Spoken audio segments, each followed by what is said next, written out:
ನಮಸ್ಕಾರ ವೀಕ್ಷಕರೇ, ನಮ್ಮ SLN ನ್ಯೂಸ್ ಕನ್ನಡ ಚಾನೆಲ್ನ ಈಗಲೇ ಸಬ್ಸ್ಕ್ರೈಬ್ ಮಾಡಿ ಹಾಗೂ ಕೆಳಗಡೆ ಇರೋ ಬೆಲ್ ಬಟನ್ನ ಒತ್ತಿ.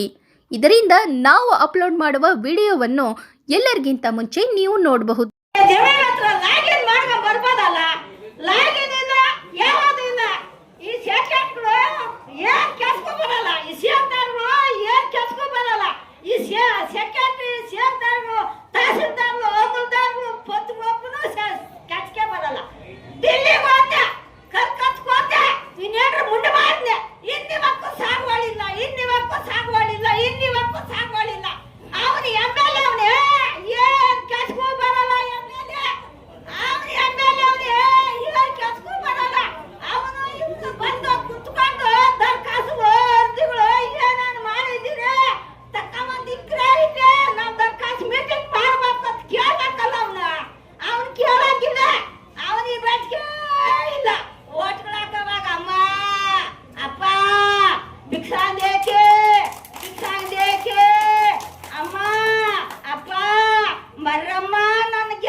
ಗೆಸ್ಟ್ ಹೌಸ್ ಮಾಡಿಡ್ಬೇಕು, ಗೆಸ್ಟ್ ಹೌಸ್ಗಳು ಅಂತೇಳಿ ರೈತರ ಗೋಳುಗಳು ಹೊಯ್ಕೊಂಡು ಅವ್ರ ಉಸುಗಳು ಹಟ್ಕೊಂಡು ಅವ್ನು ನಾನು ದಿಲ್ಲಿಗೆ 4 ಸಾರಿ 5 ಸಾರಿ ಹೋದ್ನಲ್ಲಪ್ಪ.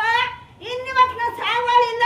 2ನೇ ಸಾರಿ ಬಂದಾಗ ತಹಸೀಲ್ದಾರ್, ಇವಾಗ 3ನೇ ಸಾರಿ ರಿಟರ್ನ್. ಅದೆಲ್ಲ ರಿಟರ್ನ್ ಅವ್ನ ಎಲ್ಲೆಲ್ಲಿ ಯಾರೋ ಏನೇನು ಮುಂಡ್ಮಾಸಿ 3 ದಾರ ಕುದಿಸಿ ಬರ್ತಾನೋ ಏನೋ ಗೊತ್ತಿಲ್ಲ.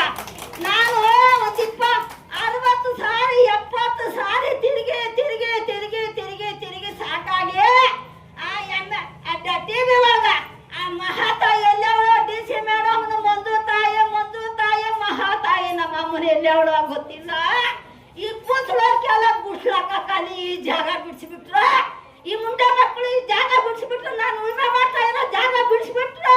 ಆ ದಾಖಲಾತಿಗಳೆಲ್ಲ ಇವ್ ನಮ್ನ ಜಲ್ಸಿ ಬಂದಿದ್ದೀನಿ. ಮೊನ್ನೆ ಕೂಡ ಲೋಕಾಟ್ಗೆ ಹೋಗಿ ಕಂಪ್ಲೇಂಟ್ ಮಾಡ್ಕೊಂಡ್ ಬಂದಿದ್ದೀನಿ. ಅವರೇ ಬರ್ತಾರೆ, ಇಂಕ್ವೈರಿ ಅವರೇ ಬರ್ತಾರೆ. ನನ್ನ ಜಮೀನ್ ಹತ್ರ ಅವರೇ ಇಂಕ್ವೈರಿ ಮಾಡ್ತಾರೆ. ನನ್ನ ಜಮೀನ್ ಕೂಡ ಸರ್ವೆ ಅವರೇ ಮಾಡ್ತಾರೆ. ಇವಾಗ ಎಲ್ಲಿ ಕೊಟ್ಟವ್ರ ಈ ಜಮೀನು ಆ ಜಮೀನ್ ಎಲ್ಲ ಸರ್ವೆ ಮಾಡಕ್ಕೆ ಅವರೇ ಬರ್ತಾರೆ, ಎತ್ತಿ ಹಿಡಿತಾರೆ. ಏನ್ ಕೆಲಸ ಬರ್ತಾರೆ ಇವ್ರು?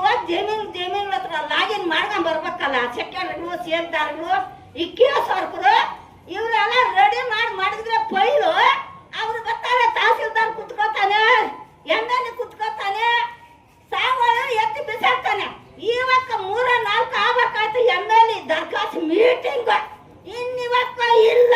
ಇನ್ಯಾವಾಗ ಇವರೆಲ್ಲ ಮುಂದೆ ಆಗೋದು? ಈ ನಾವು ಆವತ್ತಿಗೆ ಹೊಟ್ಟೋತೀನಿ, ಮಸಾಡ್ ಕಟ್ಟೋತೀನಿ. ಆವಾಗ